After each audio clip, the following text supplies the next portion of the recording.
안녕하세요. 이야기를 들어주셔서 감사합니다.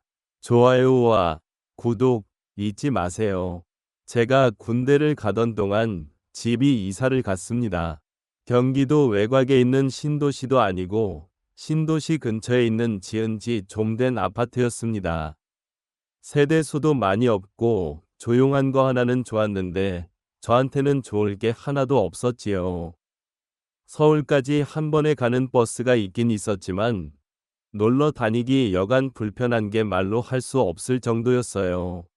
서울 놀러 나가서 집에 돌아갈 생각을 하면 열심히 집에 갈 생각을 해야 했으니 말이지요. 술 한 잔 더 하고 가자는 이쁜이들의 말을 들으면 더 있고 싶지만 택시 타고 가자니 할증까지 붙으면 5만 원이 넘게 나와버리고 아침날 밝을 때까지 첫 차를 타고 가자니 피곤하고 귀찮고 그렇더라고요. 다행히 서울에서 혼자 사는 여자를 만나면 그날은 밤새 놀고 그 집에서 하루 자고 나올 수 있었는데 제가 무슨 홈런 타자도 아니고 매번 타율이 그렇게 좋을 수가 없었지요. 아무튼 이래저래 불편함을 참으며 지내고 있었는데 날이 아직 춥던 작년 봄이었습니다. 그때는 그래도 어떻게든 첫 차를 타고 살아도 밤새 여자들과 같이 놀아야겠다 하는 열망이 강해서 일주일에 두세 번씩 서울 나가서 밤새 놀다 오는 게 일이었기에 생활 패턴이 뒤집어진 상황이었지요. 부모님과 같이 살기는 했는데 부모님도 아침 일찍 일 나가서 저녁에 들어왔기에 저한테 딱히 뭐라고 하지는 않았었습니다. 아무튼 그날 바로 전날도 서울 가서 술만 죽어라 마시고 이쁜이들 어떻게 해보지는 못하고 전화번호만 잔뜩 받아와서 아무 소득 없이 들어온 날이었습니다. 첫 차 타고 집에 도착하니 아침 8시가 다 되어 있었고 아주 힘들어 죽겠더라고요. 그래서 집에 도착하자마자 씻지도 못하고 잠들어 버렸습니다. 그런데 아파트 사시는 분들은 다 아시겠지만 세대마다 관리실에서 들려가지고 소독 같은 거 해주고 그렇잖아요. 마침 그날이 소독 때문에 집에 오는 날이었던 겁니다. 끈질긴 초인종에 몇 시간 잠도 못 자고 일어나야 했습니다. 푹 잠들었다가 깨면 기분이 엄청 더럽잖아요. 그래서 인상팍 쓰고 누구냐고 문을 확 열었는데 서울에서 길거리 돌아다니면서 전화번호 받아 저랑 같이 술 마시던 20대 초반 대학생들, 직장인들과는 비교도 할 수 없을 정도로 예쁜 여자가 문 앞에 서 있는 겁니다. 나이가 30대는 돼 보이긴 했는데 솔직히 나이가 중요한가요? TV 켜고 연예인들 보면 40대, 50대인데도 아직 한참 때 여자들보다 훨씬 관리가 잘 된 연예인들이 즐비한데요. 그 정도로 예쁜 여자가 문 앞에 서 있으니 자다 깨서 기분이 안 좋았던 것도 사르르 기분이 좋아지더군요. 아파트 관리실에서 왔다는데 그때 누군지 딱 눈치를 채게 되었습니다. 왜냐하면 세대수가 많지 않은 이 아파트의 화제의 인물이나 마찬가지인 사람이었으니 말이지요. 그녀 또한 이 아파트에 이사 온 지 얼마 되지 않은 걸로 알고 있어요. 동네가 신도시랑도 떨어져 있는 후미진 곳에 있다 보니 아파트에 제 또래 사람들은 거의 없고 어른들이 많이 삽니다.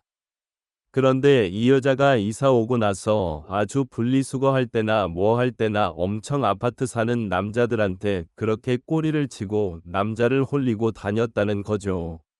그런데 하다못해 얼마 뒤에는 관리실에까지 취직해서 아주 관리소장도 이 여자한테 환장을 하고 이 여자는 관리실 일을 보면서 아파트의 남자들이란 남자들은 다 올리고 다닌다는 소문이 있었거든요. 관리실에서 왔다는 이야기를 들으니 딱 이 여자가 그 사람이구나 싶었습니다. 그리고 그 미모를 보니 그런 소문이 왜 나는지도 대충 이해가 갈 정도였습니다. 원래는 원피스 같은 거 입고 치마 나풀거리면서 돌아다닌다고 하는데 그날은 소독약을 치러 온 거다 보니 위아래 색깔이 맞는 추리닝으로 찾아왔더라고요. 집에 들어와서 약을 친다고 하는데 실내라서 위에 입고 있는 잠바를 벗어 던지는데 추리닝이 워낙에 몸에 붙는 재질이다 보니 제가 정말 눈을 들 곳조차 없더라고요. 차라리 그 잠바를 입어서 가려줬으면 싶을 정도로 민망해서 혼났습니다. 집에는 당연히 저 혼자 있었으니 그녀와 저 딱 두 사람밖에 없었습니다. 그녀는 많이 해봤다는 듯 괜히 집 구석구석을 살피면서 소독약을 칠 곳을 찾으러 다니더라고요. 콧노래를 흥얼거리는데 그게 소문처럼 진짜 혹시 이 여자가 나를 홀리려고 하는 건가 싶었습니다. 왜냐하면 자꾸 그녀가 자기 존재감을 내뿜고 있으니 계속해서 신경이 쓰이기 시작했으니 말입니다. 거기에 전날에도 저는 여자친구 좀 만들어 보겠다고 술값은 술값대로 내고 시간은 시간대로 버리고 왔는데 그보다 훨씬 더 예쁜 여자가 이렇게 집안에 들어와 있으니 다른 생각이 드는 건 당연한 거 아니겠습니까? 안 그래도 제 인생에서 가장 혈기왕성한 때를 보내고 있는데 말입니다.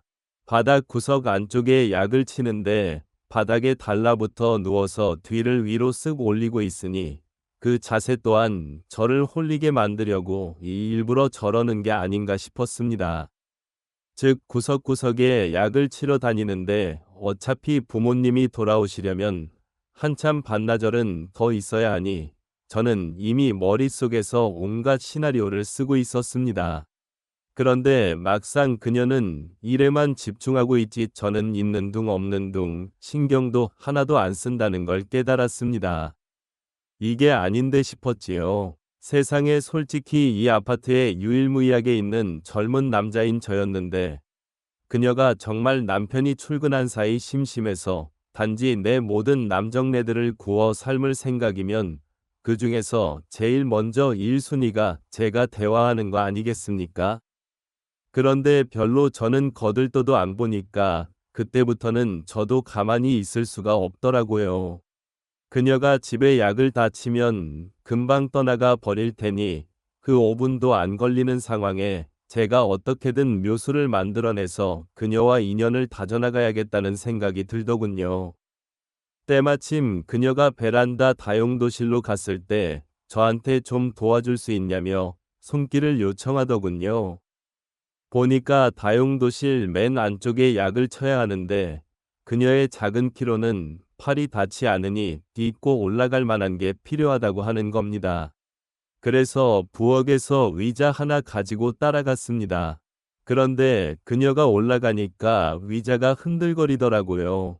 그러니까 그녀가 무섭다면서 저보고 가지 말고 꽉 좀 잡아달라고 하는데 제가 의자를 잡으러 가니 벌써 중심을 못 잡고 흔들흔들 거리더라고요. 이때가 대박이었습니다. 허둥지둥 간다고 저도 주의를 못했는데 제 코앞에서 그녀의 뒷모습이 이리저리 움직이는 걸 보게 되었거든요. 정말 견디기 힘들 정도라서 자칫하면 이성을 잃을 뻔했습니다. 그런데 그녀가 이왕 높은 데 시작한 김에 장롱 위에도 자기가 약을 해주겠다면서 의자를 가지고 방으로 따라 들어오라고 하더라고요. 의자를 끌고 들어가니 장롱 구석에 약을 쳐야 하니 저보고 한 번만 더 잡아달라고 하는 겁니다. 또 한 번 좋은 구경할 생각에 저도 잔뜩 의욕이 나더라고요. 그런데 알고 보니 그녀가 의도적으로 저를 방으로 데려간 거라는 걸 알게 되었습니다.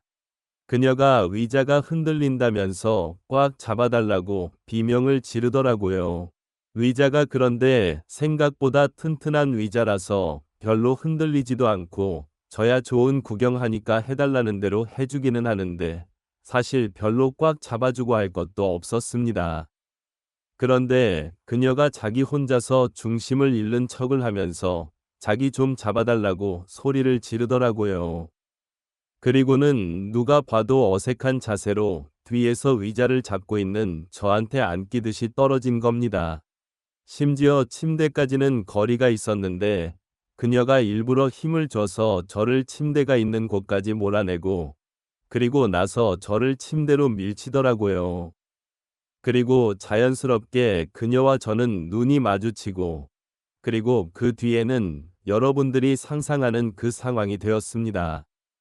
약을 치면서 그간 집안에서는 저한테 관심 없는 척을 하더니 역시 나였던 겁니다. 관심 없는 척을 하기에는 자꾸 바닥에 누워서 뒤를 들어 올리는 등 시선을 끌기 위해 노력하던 이유가 따로 있었던 거지요. 그런데 제가 어떻게 먼저 나서지도 않고 가만히 있으니 그녀 쪽에서도 안달이 난 겁니다. 그녀도 이대로 저를 두고 돌아가기는 싫었던 거지요.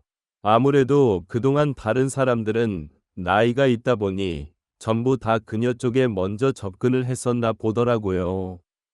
그런데 저는 딱 보면 그녀한테 이미 넘어가서 관심이 많아 보이는데 정작 액션을 취하지 않고 가만히 있으니 오히려 그게 전화해보게 되어서 그녀를 안달하게 만들었던 거 마찬가지죠. 역시나 미모만 두고 본다면 아파트에서도 제일 가는 미모이기도 했고, 소문 그대로 그녀는 남편이 출근하고 나면 혼자 넘쳐나는 에너지를 해소할 곳이 없어서 일부러 이런 일을 벌이고 다녔던 겁니다. 오히려 소문은 그녀한테는 아무런 걱정거리가 아니었나 봐요. 그도 그럴 게 아파트 전체에 그렇게 소문이 난다고 하더라도 실제로는 그녀뿐만 아니라 그녀와 놀아난 사람들 모두 자기가 그녀와 바람이 난 사람이라고 어디 가서 떠벌리고 다니지 않을 거 아닙니까? 전부 다 가정이 있는 사람들인데 말이죠.